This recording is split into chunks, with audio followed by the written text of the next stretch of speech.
পুলিশকে লক্ষ্য করে ছোড়া হলো জুতো ও জলের বোতল। আক্রান্ত হলেন সংবাদ মাধ্যমের কর্মীরা। ছাত্র আন্দোলনকে কেন্দ্র করে শুক্রবার সন্ধ্যায় তেতে ওঠে কলকাতা। তবে যা হলো তা কি আশাপ্রদ ছিল? শিয়ালদহ থেকে ধর্মতলা পর্যন্ত বামপন্থী ছাত্র সংগঠনের মিছিলে আটশোলারা কারা? নেপথ্যে কোন অভিসন্ধি?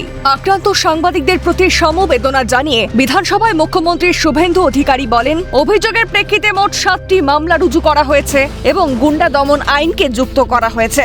ইতিমধ্যেই প্রায় 70 জনকে চিহ্নিত করা হয়েছে, যারা ছাত্র নয় বা সিজেপির সদস্য নয়। 6 জন সাংবাদিক বন্ধু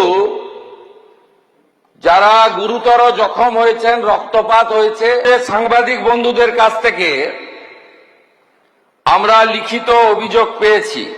মোট 6 না 7টি মামলা, এন্টালি থানাতেও একটি মামলা হয়েছে। এই মামলাগুলোতে গুন্ডা দমন আইনকে যুক্ত করা হয়েছে এবং প্রায় 70 জনকে চিহ্নিত করা হয়েছে, যাদের একজনও ছাত্র নয়, যারা একজনও সেলফ ডিক্লেয়ার ককরোচ পার্টির মেম্বার নয়। বিক্ষোভকারীদের হামলা ও উচ্ছৃঙ্খল পরিস্থিতির মুখে পড়েও দীর্ঘ সময় ধরে ধৈর্যের পরিচয় দেয় কলকাতা পুলিশ।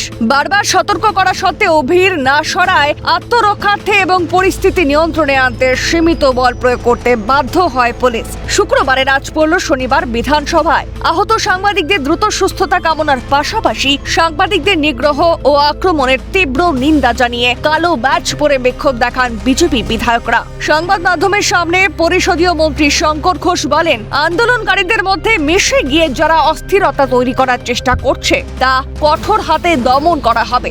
শুধু তাই না, হুঁশিয়ারি দিয়ে তিনি বলেন, ভবিষ্যতে এই ধরনের ঘটনা ঘটানোর যাতে কেউ সাহস না পায় তারও ব্যবস্থা করবে এই রাজ্যের সরকার। কার্যত একই সুর শোনা গেল বিজেপি বিধায়ক কৌস্তব বাগচির গলাতেও।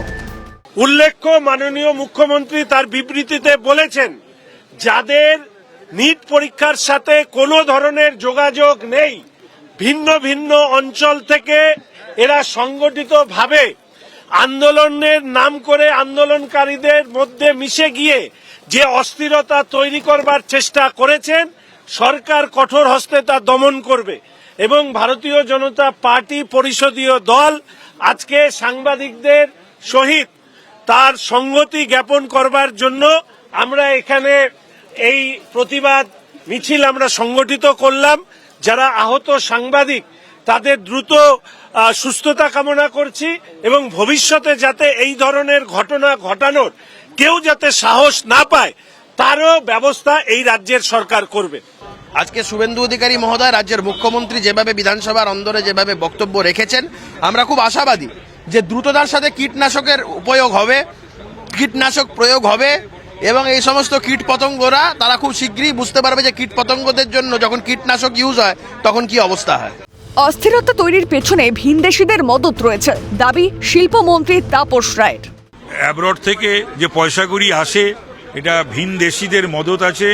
সেখানকার লোকের ভারতবর্ষের অস্থিরতা সৃষ্টি করবার জন্য সেখানকার টাকা পয়সা রয়েছে, ফান্ডিং রয়েছে, তাতে এগুলো হচ্ছে।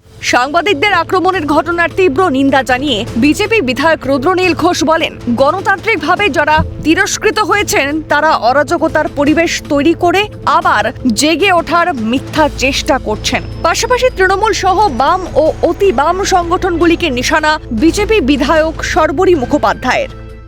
দিল্লি থেকে পশ্চিমবঙ্গ অবধি তারা এই দেশকে অশান্ত করবার চেষ্টা করছেন। তারা গণতান্ত্রিকভাবে মানুষের দ্বারা তারা তিরস্কৃত হয়েছেন, মানুষ তাদের গ্রহণ করেনি। তাই তারা ফেলিওরটা কাটাবার জন্য একটা অরাজকতার পরিবেশ তৈরি করে আবার জেগে উঠবার মিথ্যা চেষ্টা করছেন এবং সত্যি খবর যাতে সাংবাদিকরা না করতে পারেন তাই তাদের পেটাচ্ছেন। আসলে এটা একদম একটা কনস্পিরেসি, যে কনস্পিরেসিটার মধ্যে তৃণমূল দারুণভাবে এবং তৃণমূলের এলাই সিপিআইএম এবং বাম অতি বাম সংগঠন এই তিনও মিশ্রণ হয়ে এই ককরোচের নাম করে এরা একটা সুষ্ঠু রাষ্ট্রবাদী সরকার গড়ে উঠেছে। এদের সহ্য হচ্ছে না, এরা একটা অস্থিরতা তৈরি করবার চেষ্টা করছে। প্রশ্ন উঠছে, তবে কি ছাত্র যুবদের কাঁধে বন্দুক রেখে হাওয়ায় ভেসে থাকার চেষ্টা? তবে এই স্বার্থান্বেষীদের মোকাবিলা কিভাবে করতে হয় তা যথেষ্টই জানে বিজেপি সরকার। দুষ্টের দমনে বদ্ধপরিকর মুখ্যমন্ত্রী শুভেন্দু অধিকারী। ক্যামেরায় জাকি সিং এর সঙ্গে সুদীপ্ত পালের রিপোর্ট, কলকাতা নিউজ।